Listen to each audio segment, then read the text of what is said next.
확 떨어졌습니다. 절반 넘게. 독점하던 이 세상은 이제 진짜 끝났다. 유일한 나라는 중국밖에 없는 거예요. 가성비가 좋고 짧은 기간에 품질을 맞추면서 대량으로 제공할 수 있는 유일한. 왜 이렇게 할 수가 있냐? 전 세계 경악한 거예요. 말이 되냐? 도핑을 했다 뭐 어째 저도 모릅니다. 주가가 400% 500% 올랐습니다. 이런 회사들을 골라봐야 되겠다. 저는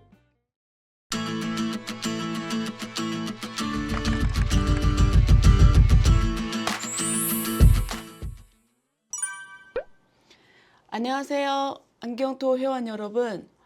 무더운 여름에 잘 보내고 계시죠?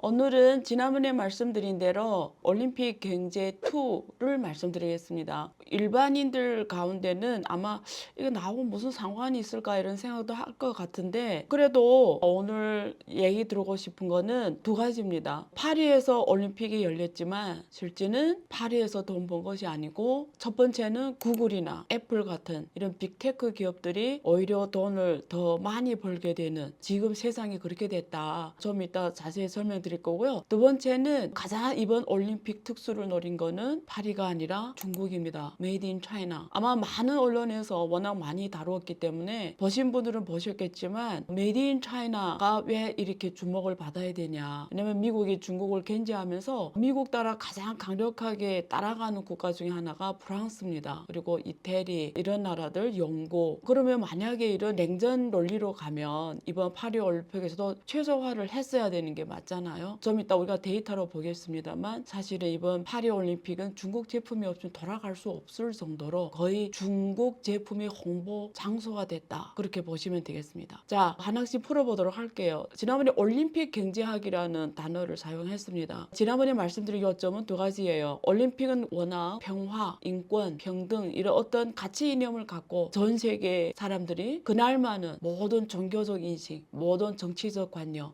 모든 피부색, 성별, 계급 차이 없이 공평하게 경쟁하는, 그러면서 세계의 평화를 촉진하는 이런 원대한 이상에 기반해서 만들어진 세계적 스포츠 운동입니다. 그런데 사마란치 시절부터 제7대 위원장이죠. 올림픽을 자체 재정적으로 독립해야 되는 조직을 만들어야 된다는 가치 아래 상호파를 엄청 밀어붙이기 시작을 했고요. LA 올림픽 위원장으로 있던 위버러스 때문에 굉장히 상호파에 대성공한 케이스가 1984년 LA 올림픽이었습니다. 그거부터 어떻게 보면 올림픽은 두 가지, 올림픽이라는 IP와 그 경기 기간에 가져오는 입장료를 포함해서 방송 중계권료 포함해서 막대한 수익을 올리기 시작을 하면서 국제올림픽위원회 IOC와 국가올림픽지 간의 그 지역에 이런 바겐 파워가 시작이 됐고, 어떻게 보면 이거 잘만 활용하면 개최하는 국가와 도시에서 경제의 특수 효과를 누리고 경제를 촉진할 수 있는 좋은 기회로도 활용이 됐던 건 사실입니다. 그래서 올림픽은 돈벌이 기계가 아니지만 어떻게 보면 돈벌이 기계가 된 상황이었고, 또 올림픽을 개최하면서 88년 서울올림픽, 2008년 북경올림픽을 포함해서 굉장히 국가와 도시의 세계적인 선진 도시로서의 혹은 선진 국가로서의 이미지, 발전한 양상을 보여주면서 후속 그 국가의 이미지가 상승해서 오는 경제적 부가효과가 컸습니다. 그래서 개최하는 국가가 90년대, 2000년대까지 많았었는데, 최근에는 세계 경제가 굉장히 다운되고 특히 2015년 이후로 전 세계 경제가 구축 상태로 들어갔고 애보다 배뻑이 더 커져버리는 상황에서 많은 국가와 도시에서 철수하기 시작을 해서 결국 2024년은 파리, 2028년 LA에서 개최하기로 IOC에서 지정을 하는 과정을 거친 것이 전체 과정이었습니다. 그러면 첫 번째 오늘 말씀드리고 첫 번째 질문이, 이번 파리 올림픽은 역대 저주를 벗어나서 비피를 맞을 수 있냐, 그러니까 손익분기점을 맞출 수 있냐, 이건 아무도 말하기는 힘들어요. 근데 파리 올림픽 홈페이지에 들어가면 돈이 어디에서 왔고 어떻게 쓰였고 이런 게 다 공개가 됩니다. 그래서 파리 올림픽 예산은 인프라 건설에만 약 44억 유로 정도 쓰는 걸로 나와 있습니다. 기초 인프라 건설에만. 전체 쓴 액수는 정확하지는 않지만 82억 유로로 보고 있습니다. 자, 82억 유로 중에 약 20억 이상 유로는 진행하는 당시의 스포츠 용품이라든지 당시의 비용으로 쓰일 것으로 이렇게 나와 있는데요. 여기에 많은 경제학자들이 추정을 해봤습니다. 이번 파리 올림픽 끝나면 어떤 경제적 효과로 이어지냐. 일단 코스트와 수익 면에서 보면은 이번 이번 파리올림픽은 한마디로 가장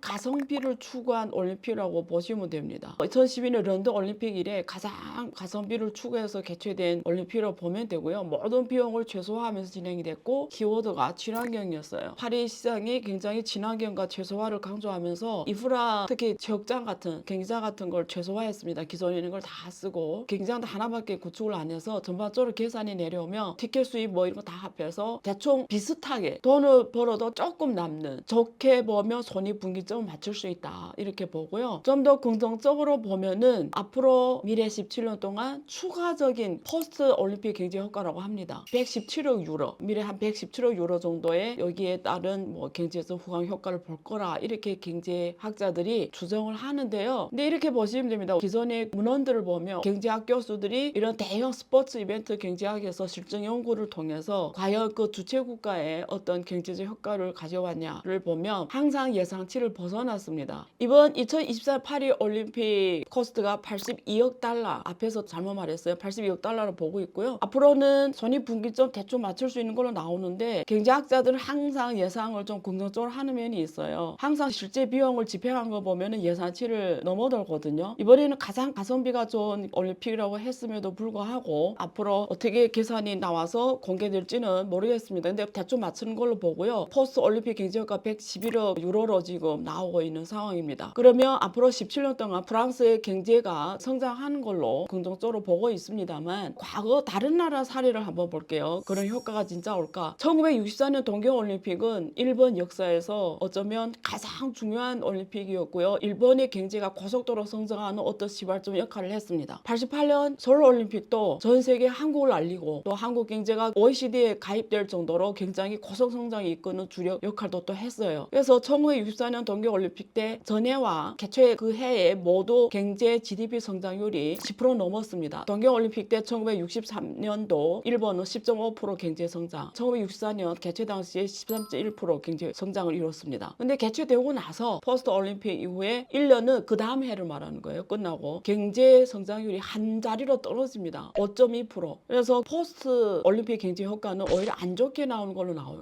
왜 그러냐면 그 전에 인프라 건설을 하면서 사전에 건설하잖아요. 경제가 막 고속으로 성장하는 것처럼 보여요. 제가 전에 한번 이 경제를 풀어줬었는데요. 기초시설 투자하면은 그 할 때는 굉장히 경제가 잘 나옵니다. 근데 그게 어떻게 보면 미래를 미리 저장 잡혀서 다 해놨기 때문에 그 다음부터는 경제가 성장할 수 있는 기반이 오히려 약화가 되는 게 왕왕 벌어지거든요. 올림픽이 그 중에 하나의 사례라고 보시면 됩니다. 그래서 일본이 1965년에는 5.2%확 떨어졌습니다. 절반 넘게. 서울도 똑같았어요. 그 전해에 1987년도에 11.1% GDP 성장에 올림픽 개최할 때도 10.6% 고속 성장을 했다가 그 다음 해는 6.7%로 한 자리 팍 떨어집니다. 그리고 92년 미국, 96년 똑같습니다. 92년, 96, 2000년 호주, 어제도 시드니 올림픽에서도 그리고 2004년 그리스 아테네 올림픽 등등 모두 다 경제 성장률이 포스트 올림픽 경제 효과 안 좋은 걸로 나옵니다. 그래서 과연 파리 올림픽이 앞으로 17년 동안 기대하는 이런 효과가 나올지는 지켜봐야 될 것 같고요. 그 다음에 또 부정 효과 중에 하나가 영어로 젠트리피케이션이라고 해요. 그 도시를 개발하기 위해서 기존의 원주민들 임대료 생활비 올라가기 때문에 거기서 쫓겨나는 현상을 말합니다. 그래서 빈부격차가 더 커지거든요. 그래서 이런 부정적인 효과도 있기 때문에 파리 이번에 올림픽이 끝나고 과연 어떤 뭐 일자리 마련이라든가 우리가 계산해 몇만 개 자리가 생성하는 걸 나오는데 그 전에 데이터를 보면은 몇천 개밖에 증가 안 하는 등등. 그래서 우리가 포스트 파리 올림픽 경제 효과 좀 앞으로 지켜봐야 될 것 같습니다. 자, 그 다음에 두 번째는 앞에서 말씀드린 대로 올림픽을 하면은 과거하고 달라졌어요.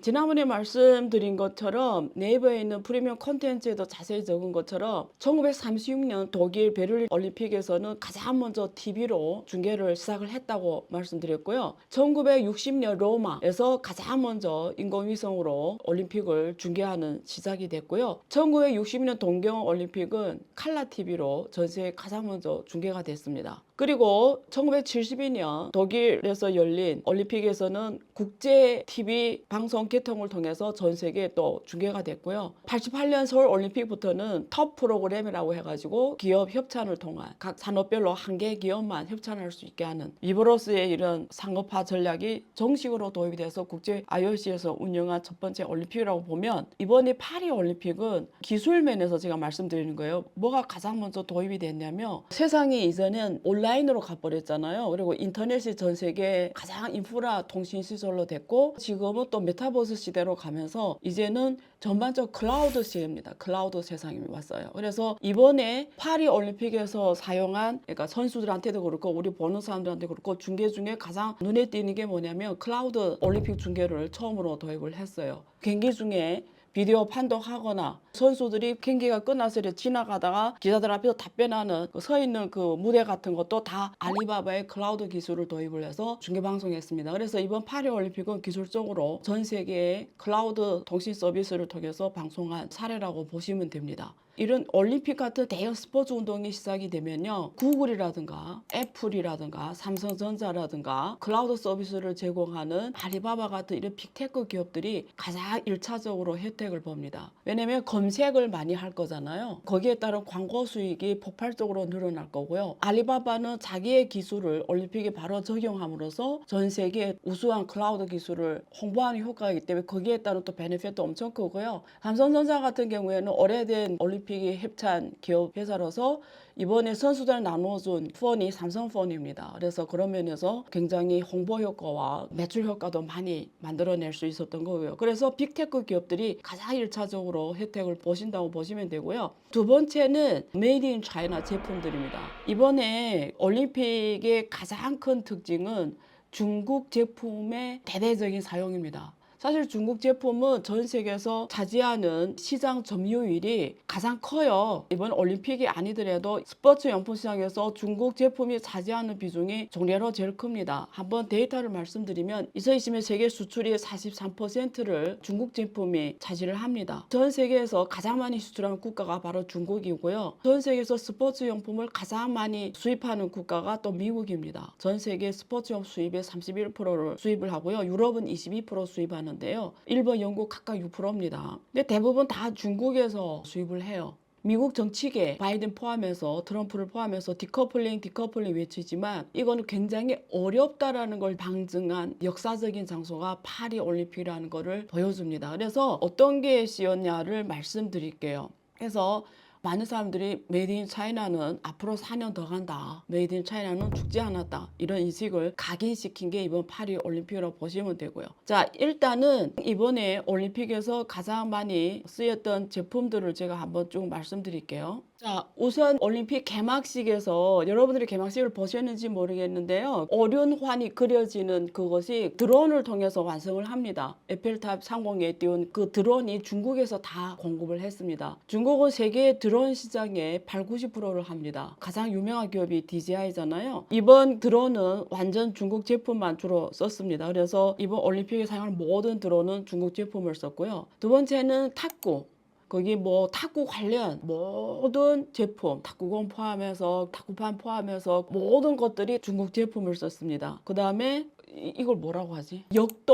역도에서 사용하는 역도기부터 시작해서 모든 제품들을 또 다 중국 거 썼습니다. 그래서 역도가 지금 중국 것도 사용했고요. 그 다음에 또 인상 깊은 게 축구공입니다. 축구공도 다 중국 제품을 썼고요. 그리고 그 바다에서 진행되는 발로 하는 배구라든지 이런 공은 다 중국 제품이라고 보시면 돼요. 그리고 LED. 과거에 LED는 한국이 제일 잘하죠. 사실은 일본도 잘하고. 근데 이번에 가장 큰 변화는 파리시에서 밖에 있는 올림픽 관련된 모든 그 LED 그리고 현장에서 보는 그 LED 대부분이 다 중국 제품들입니다. LED가 과거에 일본하고 한국이 독점하던 이 세상은 이제 진짜 끝났다. 이번 파리 올림픽에서 보여준 거라고 보시면 되고요.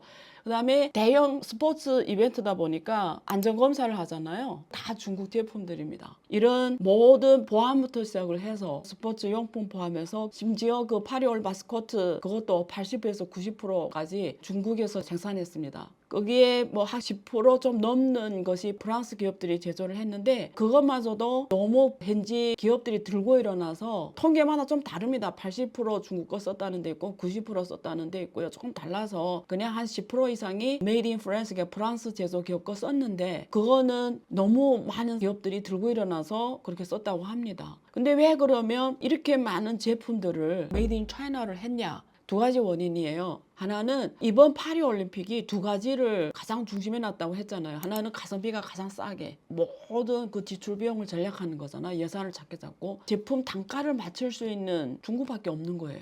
다른 그 어떤 나라도 이 제품 단가를 맞출 수가 없는 거예요. 첫째. 두 번째, 한 번에 짧은 기간에 이렇게 많은 제품을 공급할 수 있는 국가도 중국밖에 없는 거예요. 베트남이나 인도가 많은 저부가가 노동 밀집형 산업들이 같다고 하지만 짧은 기간에 이렇게 대량으로 질을 보장하면서 공급할 수 있는 유일한 나라는 중국밖에 없는 거예요. 가성비가 좋고 짧은 기간에 품질을 맞추면서 대량으로 제공할 수 있는 유일한 나라가 중국밖에 없었던 거예요. 아무리 서방 국가들이 디커플링 해도 손 둘 수밖에 없는 거예요. 중국 제품 들어갈 수밖에 없었고요. 중국은 왜 이렇게 할 수가 있냐? 그게 공급망이 완비하기 때문입니다. 기업들이 짧은 거리 내에 집중돼서 모든 공급망이 있기 때문에 인도 같은 경우에는 싸게는 만들 수 있어요. 품질 따지지 않을 경우에 인력이 싸기 때문에 10만 원 정도 주면 되잖아요. 중국은 70만 원, 80만 원 줘야 되잖아요. 애보다 배뻑이 더 크다고 싸게는 만드는데 물류 비용이, 제조 비용이 몇 배 되는 거예요. 근데 중국은 워낙 공급망이 잘 돼 있으니까 인력비가 비싸도 거기서 절감된 물류 비용을 포함해서 불량품 이런 걸 다 계산을 두드려 보면은 올라가는 인건비를 커버하고도 엄청 많이 이윤을 남길 정도로 경쟁력이 있는 거예요. 그래서 메이드 인 차이나를 쓸 수밖에 없었다. 이렇게 보시면 되고요. 자, 두 번째는 뭐냐? 한국에도 대부분 분들이 옛날 분들이 그런 분들이 계세요. 아직도 그러니까 중국에 별로 가지 않고 중국에 대해 관심도 없고 미국도 그런 분들이 많으세요. 미국에는 그런 사람들까지 있어요. 아직도 중국 사람들이 청나라 때 중국 남성분들이 머리를 이렇게 땄잖아요. 길게. 미국의 그 시골에 가면 중국이 아직도 그 청나라 때 머리를 딴 국가라고 생각하는 사람들 심지어 있을 정도로 중국에 대한 이미지가 옛날에 머물러 있는 사람들이 많아요. 한국에도 그런 분들이 꽤 계시고요. 그런데 이번에 이렇게 많은 중국 제품들이 알리바바 클라우드 포함해서 들어갈 수 있었던 거는 중국식 표현을 하면 중국 제조에서 스마트 제조로 갔기 때문이에요. 중국 표현이 이래요. 중국 제조, 제라는 게 제품이라는 제, 만들다는 제, 중국制造라고 한 거예요. 智能, 스마트. 중국 제조가 과거에 불량품이 많고 쉽게 망가지고 싸기만 하고 이런 게 아니라 선진국을 넘어설 정도로 질이 상승했다라는 거예요. 중국에서 지금 제일 강조하는 게 이제는 중국 제품의 질적인 경쟁력 향상입니다. 질적 생산력이라고 하잖아요.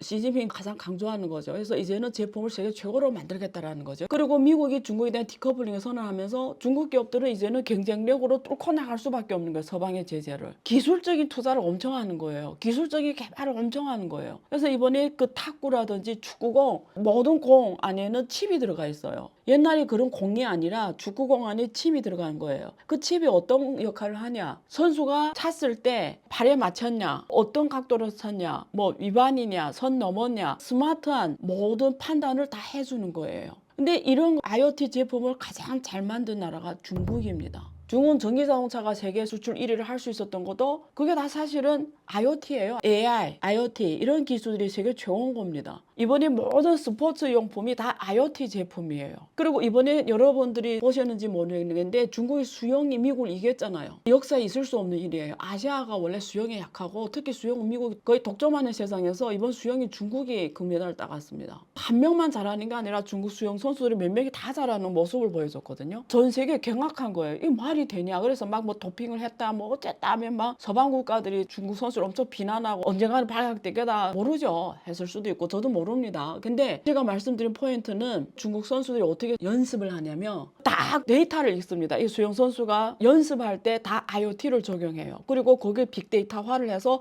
그걸 스마트로 관리를 해서 이 선수가 어떤 자세로 어떤 물살에서는 어떻게 했을 때 저항력을 최소화시키는지 그걸 다 계산해 가지고 그걸 다 셋업을 해 놓는 겁니다. 과학적인 디지털 기술을 잘 활용해서 선수한테 맞춤형으로 가장 최저 같은 연습을 모든 다른 환경에서 거기서 데이터를 읽어가면서 계속 연습을 시킨 거예요. 환경 변화에 따른 모든 시뮬레이션 다 하면서 과학적으로 트레이닝해서 선수의 최고 기량을 빼낼 수 있는 모든 연습을 시켰던 거예요. 그래서 이번 파리올림픽에서 보여준 결론은 뭐냐면 사실 스포츠 용품이 가장 IoT를 쉽게 할 디바이스예요. 여러분, 선글라스, 모자, 시계, 왜요? 모든 것이 다 가장 디지털화하기 좋은 디바이스들이에요. 우리 운동할 때 만보기, 걷기 막 이런 거 많이 쓰잖아요. 이런 영역에서 중국이 가장 빨리 간다라는 거예요. 이번 파리올림픽에서 그게 대대적으로 사용이 됐고 2022년에 북경 동계올림픽에서는 스마트워치용으로 CBDC, 중앙은행이 발행한 코인이죠. 디지털 화폐죠. 디지털 화폐. 위안화 디지털 화폐를 말합니다. ECNY,